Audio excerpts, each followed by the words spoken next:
날씨가 많이 더운데 평안하셨습니까? 이렇게 오늘 또 교회 와서 예배 자리에서 뵙게 돼서 반갑습니다. 오늘 또 이렇게 함께 모여 예배 드리는 것이 은혜라고 고백하는 여러분들에게 하나님의 평강으로 채워주시기를 기도합니다. 목회 데이터 연구소에서 한국기독교사회문제연구원이 전국 만 17세에서 34세 사이 개신교인 남녀 1,000명을 대상으로 실시했던 기독 청년의 사회인식 조사 결과를 발표했는데요. 신앙은 있지만 교회를 다니지 않는 청년들, 이른바 가난한 청년, 교회 안 나가 청년의 비율이 24% 정도라고 해요. 이들 중에 10명 중 7명 이상은 고등학교 졸업 후에 교회를 떠났다고 조사되었고요. 또 가난한 청년 10명 중에 3명 중에 1명은 다시 교회로 돌아올 생각이 있다라고 응답했답니다. 요한복음 17장에는 영생은 유일하신 참 하나님과 그가 보내신 자 예수 그리스도를 아는 것이다 라고 했어요. 가난한 청년들이 하나님을 아는 지식에 자라가서 좋은 하나님의 일꾼으로 시대를 이끌어가기를 간절히 기도합니다. 마틴 로이드 존즈 목사님 얘기를 제가 자주 드렸어요. 왜 신앙생활을 하다가 신앙에서 멀어지고 이단에 빠지는가? 하나님을 아는 지식이 부족하기 때문이다 라고 합니다. 성경은 내가 알고 싶은 것, 내가 궁금한 것, 내가 은혜 받으려고 읽는 책이 아니라 하나님이 말씀하고 싶은 것을 보여주는 책이에요. 그래서 우리가 계시라고 말합니다. 그러기에 내 관심으로 읽는 것이 아니라 하나님의 관심으로 읽어야 하고, 내가 알고 싶은 것이 아니라 하나님이 말씀하고 싶은 것을 읽으라고 말하죠. 설교 준비를 하면서 늘 이런 질문을 합니다. 오늘 본문을 통해서 하나님이 전하고자 원하는 메시지가 이게 맞는가? 앉아서도 하나님 오늘 말씀하고 싶은 게 이 본문 말씀을 통해서 하시고자 하신 말씀이 이게 맞습니까? 늘 그런 기도를 합니다. 오늘도 말씀 가운데 성령님이 함께 하시기를 기도 바랍니다. 오늘 본문은 예수님이 십자가 죽음을 앞두고 예루살렘에 입성해서 마지막 시간을 보내는 중에 대제사장들과 서기관들이 예수님을 체포하고자 합니다. 이제 대제사장들과 서기관들은 세금에 대한 질문을 통해서 로마 통치에 반대하는 죄로 예수님을 잡으려고 했고, 뒤에 나오는 기득권 세력인 사두개인들은 성경과 이성에 근거한 부활 교리로 예수님의 주장을 무너뜨리려고 했어요. 앞에서 지난번에 본 악한 농부 비유를 들은 서기관과 대제사장들은 그 비유가 자신들을 겨냥하고 있다는 것을 알아차리고 예수님을 즉시 체포하려고 했지만 19절에 보면은 하나님이 말씀을 듣는 그 백성들의 눈이 무서워서 그렇게 하지 못하다가 다시 기회를 잡아서 예수님을 총독에게 넘기려고 정탐꾼들을 마치 경건한 사람처럼 꾸며서 보내서 예수님을 말의 함정에 빠뜨리려고 모의했습니다. 예수님을 선생으로 부르면서 예수님은 곱게 말하고 사람을 외모로 평가하지 않고 오직 진리로 하나님의 도를 가르친다고 치켜 세우듯이 하고 예수님의 타협하지 않는 그 성품을 강조함으로 세금 징수에 대해서 로마 정책에 제대로 맞서도록 유도하며 질문을 하고 있습니다. 예수님을 진실으로 그렇게 믿는 것이 아니라 그런 척하며 자신들의 질문에 대답할 수밖에 없도록 만들려는 의도였어요. 우리가 가이사에게 세금을 바치는 것이 옳습니까? 옳지 않습니까? 황제에게 바치는 세금 문제는 그 당시 유대인들에게 큰 사회 문제 중에 하나였어요. 만일 예수님이 로마 황제에게 세금을 바치는 것을 거부하면 백성을 선동하고 반란을 도모한 죄로 총독에게 넘겨질 수 있을 거예요. 서기관들과 대제사장들이 예수님을 따르는 백성을 두려워해서 지금 아무 짓도 못하고 있지만 체제 전복을 시도한 죄에 대한 로마의 처벌은 그 세금을 납부하는 일에 로마에 대해서 대항하는 일에 대한 것은 백성들도 어떻게 할 수 없을 것이라고 그런 예수를 체포하는 것은 로마 백성이라도 어떻게 하지 못할 것이라고 노렸는데 예수님이 그들의 악한 책략을 다 꿰뚫고 계셔요. 그래서 예수님이 데나리온 하나를 가져오게 하신 후에 누구의 형상과 글귀가 새겨져 있는지 물으셨어요. 로마 가이사의 황제 가이사의 형상과 그를 가리키는 칭호가 새겨져 있으므로 그들은 가이사의 형상과 글귀가 있습니다라고 대답을 하죠. 그러자 예수님이 가이사의 것은 가이사에게, 하나님의 것은 하나님께 돌려주라고 명령하셨어요. 여러분, 누구에게 돌려주느냐에 따라서 충성의 대상이 드러나죠. 그들은 예수님의 말에 어떤 문제도 발견하지 못한 채 예수님의 대답에 놀라고 침묵합니다. 당시의 정치 지형에서 대제사장들과 서기관들은 성전을 중심으로 기득권을 형성했고 성전은 로마 제국의 보호 아래 있었기 때문에 사실상 그들은 가이사의 편에 서 있었어요.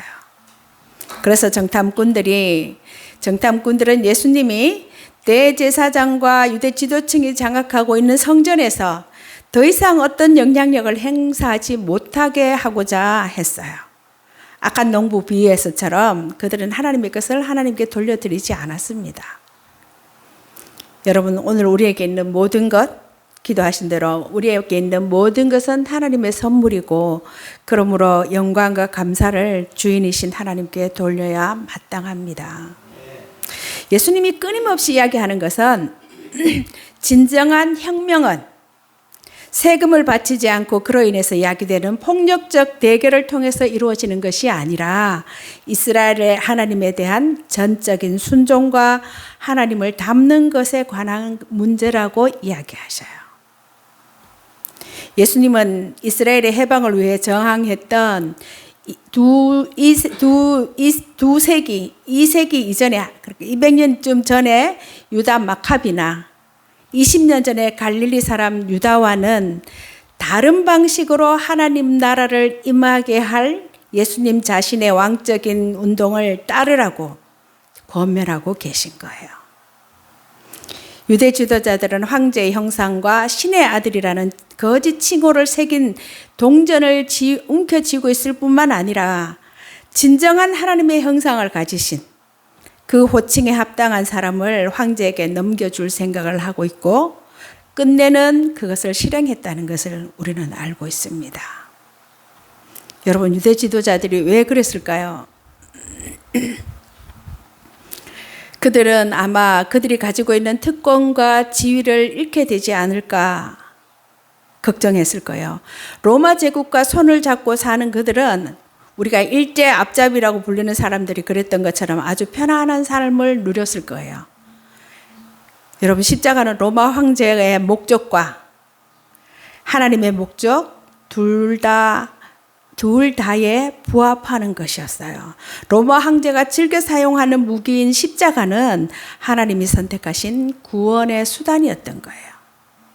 오늘 본문 말씀은 교회와 국가, 신앙과 정치 이런 이론을 끌어내는데 자주 사용되기도 해요. 그러나 그렇기에는 너무 짧고 함축적이고 구체적이기에 그렇게 적용하는 것은 맞지 않다라고 합니다. 그럼에도 우리는 언제든 이런 문제에 부딪힐 수가 있어요. 그런 일이 일어날 때 우리는 우선순위를 바로 잡아야 합니다. 이 시간 우리가 다시 한번 생각해 볼 것은 하나님의 것을 하나님께 드린다는 것은 하나님의 것을 하나님께 드린다는 것이 오늘 우리에게는 어떤 의미가 있는가라는 거예요. 세금 논쟁 이후 이번에는 부활을 부정하는 사두개인 몇이가 예수님을 찾아와서 예수님과 부활 논쟁을 합니다. 누가복음 20장 27절에 유일하게 등장하는 사두개인들은 제사장 직분을 가진 성직자와 평신도 귀족들로 구성되어 있어요. 그러한 사두개파는 제사장들과 연대해서 성전을 중심으로 기득권을 확보하고 정치권을 장악한 부류들이에요. 그 당시 대제사장이 되려고 하면 로마 제국에 막대한 돈을 바쳐야 했어요. 그래서 대제사장은 성전에서 환전도 하고 제사에 사용할 양을 파는 특권을 가졌던 것이고, 그렇게 사두개파는 로마의 통치에 협조하고 로마의 보호 아래서 성전 중심으로 권력과 부를 쌓고 있었던 사람들입니다. 사두개파들은요, 부활과 내세에 있는 사후의 생명, 천사나 귀신의 존재를 믿지 않았고, 기록된 전승, 오경이나 성문서, 선지서 이런 것들과 구두로 전해오는 전승의 권위를 인정했던 바리새인과는 달리 그들은 기록된 토라, 오직 오경만 권위는 하나님의 말씀으로 인정했어요. 사두개파는 당시 로마 압제하에서 기득권을 가지고 있는 세력이었기 때문에 급진적인 변화를 원했던 바리새파나 그 중에 더 급진적인 것을 원했던 에세네파라와는 달리 현재 질서를 잘 유지해서 그 특권을 누리고자 했던 사람들이에요. 특히 부활신앙은 성경에 근거하지 않을 뿐 아니라 합리적으로 성립될 수 없는 교리라고 생각했습니다. 또한 내세 보상과 심판을 포함하는 부활신앙은 반란과 혁명에 참여하는 사람들이 목숨을 바쳐 투쟁할 수 있는 근거였기 때문에 기득권 세력, 사두개인들은 자신들의 정치적인 목적을 위해서도 부활신앙을 인정하지 않고 부활과 내세신앙에 근거해서 혁명을 일으키려는 그런 일을 시도하는 자들과 늘 대립했습니다. 여기서 우리가 유대인들의 부활에 대해서 한번 알아보려는데요. 원래 구약 성경에는 부활에 대한 이야기가 없습니다. 그러면 언제 부활이 생겨났을까요? 알렉산더 대왕이 페르시아를 멸망시키고 죽자 이집트는 프톨레미 왕조가 다스렸고 시리아는 조금 위쪽은 셀루쿠스 왕조가 다스렸어요. 셀루쿠스 왕조가 안티오쿠스 4세인 에피파네스 왕이 이집트의 원정을 갔다가 로마 간섭으로 실패하고 돌아오는 중에 예루살렘에 반란이 일어났습니다. 그 반란을 진압하는 과정에서 많은 유대인들이 죽었고, 그 후에 에피파네스 왕은 예루살렘 성전 안에 제우스 신상을 세우고 돼지 피를 뿌리고 할례를 금지하는 등 심한 종교 탄압을 했습니다. 이 과정에서 많은 유대인들이 죽었는데요. 이런 것을 지켜본 유대인들은 하나님의 백성들이 하나님의 신앙을 지키기 위해서 이렇게 순교하는데 하나님은 반드시 죽은 이들을 부활시킬 것이라고 생각해서 부활신앙이 생겨났습니다. 바리새파가 생겨난 시기가 이 부활 사상이 생겨난 후여서 바리새파는 부활 사상을 믿었고 사두개파는 모세 오경을 중요하게 여기는 사람들로 모세 오경에 없는 부활 사상을 인정하지 않았던 거예요. 또한 그들은 사회 기득권자로서 사회 질서를 중요하게 여겼어요. 부활 사상이 혁명적이라는 것을 알았기에 그 당시 유대에서 반란이나 폭동이 일어나지 않고 조용하기를 바랬습니다. 만약에 폭동이 일어나면 로마가 개입할 것이고 그런 상황이 되면 자기들의 기득권이 상실될 수도 있고 위험해질 수도 있었기 때문이에요. 근데 여러분, 예수님의 부활은 기독교의 핵심이죠. 만약에 예수님이 부활하지 않았다면 초대교회 성도들이 예수님을 메시아라고 부르지 않았을 거예요. 또한 초대교회 때 예수를 메시아라고 인정하는 것은 고난을 각오하는 거였고요. 그래서 부활 사건은 역사적 사건이라는 거예요. 세상 권력자들이 예수님을 십자가에 처형했다는 것은 세상 권력이 예수님을 반대했다는 것이고, 사흘 만에 부활하신 것은 하나님이 세상 권력이 잘못되었고 예수님이 맞다고 인정한 사건이라는 겁니다. 다시 말하면 제2 성전 시기에 싹트기 시작한 부활신앙이 예수님의 부활 사건으로 인해서 부활신앙이 맞다고 하나님이 예수님을 통해서 알려주신 것입니다. 이것이 주후 1세기 유대인들이 가지고 있던 부활신앙이라는 것을 염두에 두고 오늘 말씀을 보면 도움이 될 것입니다. 그들은 모세의 법을 근거로 해서 부활이 있을 수 없음을 논쟁하고 있어요. 모세의 기록에 따르면 어떤 사람의 형이 자식이 없이 아내를 두고 죽으면 동생이 아내의 형을 취해서 상속자를 세워야 하는데요. 오늘 이렇게 사두개인들이 와서 어떤 가정에 7명의 형제가 있었는데 첫째 아들이 자식이 없어 죽어서 둘째와 셋째가 각각 그녀를 아내로 취했으나 마찬가지로 자식이 없이 죽었어요. 7형제 모두 자식이 없이 죽고 여자도 죽었는데 그러면 부활 때 그녀는 누구의 아내가 되겠는가? 여러분, 사두개인들의 관점에서 부활은 현재의 생애와 연속되는 것이었어요. 이런 부활과 내세가 있다면 7명의 남편과 1명의 아내의 경우처럼 아마 기괴한 일이 벌어질 거예요. 무엇보다도 사두개인들은 죽은 사람이 다시 살아날 수 있다는 논리를 인정하지 못했어요. 부활이 없다고 주장하는 사두개인이 예수님에게 7형제 비유를 들면서 부활 때 그 여자는 누구의 아내가 되냐고 질문을 합니다.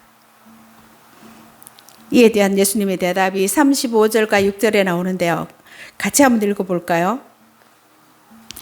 저 세상과 및 죽은 자 가운데서 부활함을 얻기에 합당히 여김을 받은 자들은 장가가고 시집가는 일이 없으며 그들은 다시 죽을 수도 없나니 이는 천사와 동등이요 부활의 자녀로서 하나님의 자녀임이라.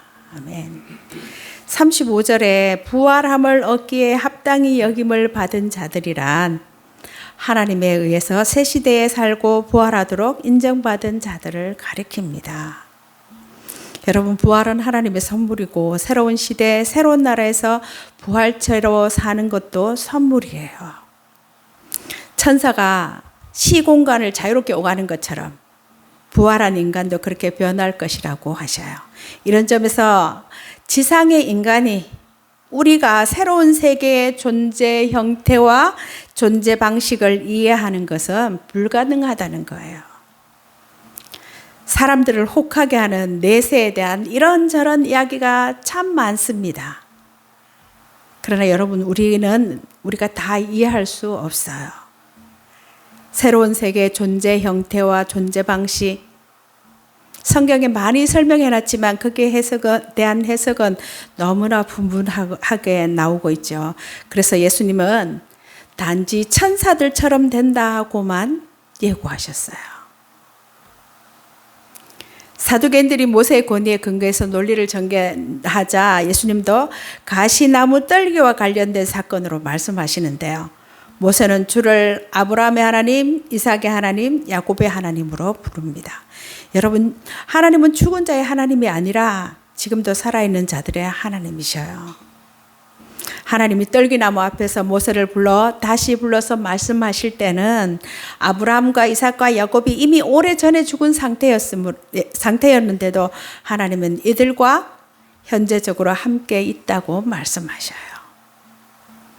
이 시대에서는 죽고 없지만 하나님과 함께 지금 살아있기 때문에 하나님은 살아있는 자들의 하나님이 되십니다. 언약에 신실하신 하나님은 조상들 아브라함과 이삭과 야곱의 육체가 썩어 뼈로 남아있을지라도 계속 살아있는 그들과 함께 계시고요. 그들은 현재 살아있는 상태에서 하나님과 언약 관계를 유지하고 있다는 말씀이에요. 우리의 선조들, 우리의 가족들, 예수님을 믿고 하나님 나라에 이 땅에서 하나님 나라에 가신 분들이 다 똑같은 상황일 것입니다. 예수님의 대답을 들은 어떤 서기관이 예수님이 바르게 잘 말씀하셨다고 말하죠. 아마 이 사람은 바리새파에 속한 사람들로 부활에 대한 예수님의 주장을 지지하고 있는 것으로 보입니다. 반면 사두개인들은 더 이상 질문을 하지 못했어요. 사두개인들은 이 시대가 제공하는 기득권을 즐기는 사람들이에요. 그러나 하나님과 언약을 맺는 자녀들이야말로 사두개인들이 지금 가지고 있는 모든 것을 즐기는 사람이라면 하나님과 언약을 맺은 자녀들은 이 시대와 새로운 시대에 하나님과 영원히 살아있는 특권을 누릴 것인데 이 시간 예배 함께 예배하는 우리 모두에게 주신 은혜로운 약속입니다.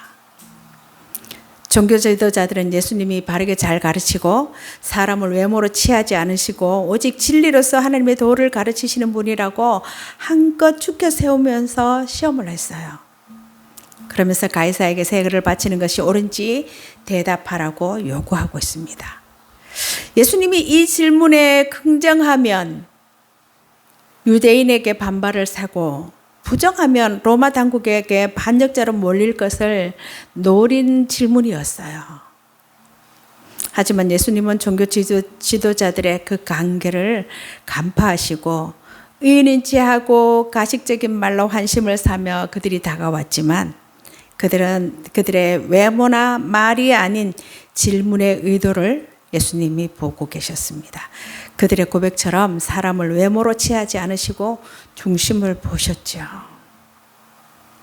세속 정부를 세워 질서를 유지하는 하나님의 섭리를 이해하고 그 권세를 인정하며 의미에 충실하라고 하심으로써 로마 권세에 대한 무분별한 저항을 경계하시고 동시에 참된 역사와 권세의 주권자는 하나님이시고 그분에 대한 충성보다 우선하는 것은 없다는 것을 밝히심으로 유대인들 역시 반발하지 못하게 했습니다. 하나님보다 세상 권력을 우선시하는 종교 지도자들의 본심을 건드리시면서 정의와 공의를 따르고 불의와 불법에 맞서고 삶의 모든 영역에서 하나님 되심을 드러내고 그분의 통치를 구현하라고 촉구하고 계시는 겁니다. 여러분, 오늘 예배한 우리 모두의 모든 삶의 영역에서도 하나님 되심을 드러내고 그분의 통치를 구현하는 삶을 살아야 합니다. 여러분, 우리가 힘써야 할 것은 하나님 말씀을 가까이 함으로 하나님에 대해서 아는 것과 하나님의 자녀다움, 그리스도인다움에 관한 것이에요. 사두개인들은 부활을 믿지 않습니다. 현세주의자고 남불에 없지 않는 후사와 기득권을 누리던 그들에게 부활 사상과 부활 신앙과 내세 교훈은 불편하고 불쾌했을 거예요. 그것을 믿고 지금 과격한 행동을 할 수도 있고, 근데 이에 예수님도 모세의 글을 인용하면서 성경도 모르고 하나님도 모르는 그들의 무지를 드러내시고 하나님은 산자의 하나님, 죽은 자의 하나님이 아니라 산자의 하나님이라고 말씀을 하십니다. 더욱이 예수님은 부활 이후의 세상이 이 세상과 다르고 부활의 자녀는 이 세상의 자녀들과 존재와 삶의 방식에서 전적으로 다르다고 말씀하셔요. 오늘 세금과 부활에 관한 가르침은 우리에게 이런 질문을 던집니다. 세금과 부활에 관한 주님의 견해는 세상과 당시 종교의 견해와 어떻게 다른가라고요. 예수님의 대답이에요. 하나님 나라의 주권을 인정하고 인간의 상식을 뛰어넘는 부활의 진리를 믿어라. 예수님의 황제 얼굴이 새겨진 동전을 보시고 가이사의 것은 가이사에게, 하나님의 것은 하나님께 바치라고 하시는데요. 동전에 황제의 형상이 새겨져 있듯이 우리에게 하나님의 형상이 새겨져 있으니 삶 전체를 하나님께 드려야 한다는 것입니다. 여러분, 하나님의 몫을 계산해서 그분께 바치는 삶을 삽시다. 하나님만 모든 섬김과 사랑을 받으실 오직 한 분임을 잊지 말고, 불의와 불의가 난무하지만 세속 정부를 세워서 질서를 유지하시는 역사의 주인이신 하나님의 섭리를 기억하고 우리가 기도해야 합니다. 여러분, 부활이 믿어지십니까? 사두개인들의 질문에 예수님은 하나님을 아브라함과 이삭과 야곱의 하나님으로 소개하셔요. 이 말씀이 부활을 전제한 말씀임을 지적하면서 이성을 넘어선 부활 세계를 명확하게 그려주셨어요. 부활은 확실한 약속입니다. 여러분, 넘어야 할 산이 많고 건너야 할 강이 늘 눈앞에 있지만 소망을 가지고 의연하게 담대하게 살아가 봅시다. 우리는 그리스도의 부활에서 새 창조를 목격했어요. 부활로 보여주신 소망을 더욱 뚜렷이하며 세상을 거슬러 주님께 우리의 시선을 맞추며 걸어가야 합니다. 여러분, 부활신앙은 하나님을 그만큼 신뢰한다는 것입니다. 하나님 지금도 살아계셔요. 우리와 함께 계십니다. 우리에 대한 사랑으로 그 아들 예수 그리스도를 십자가에 내어주신 그 하나님과 잇대어서 친밀하게 동행하는 복된 한 주간 되시기를 간절히 바랍니다. 기도하겠습니다.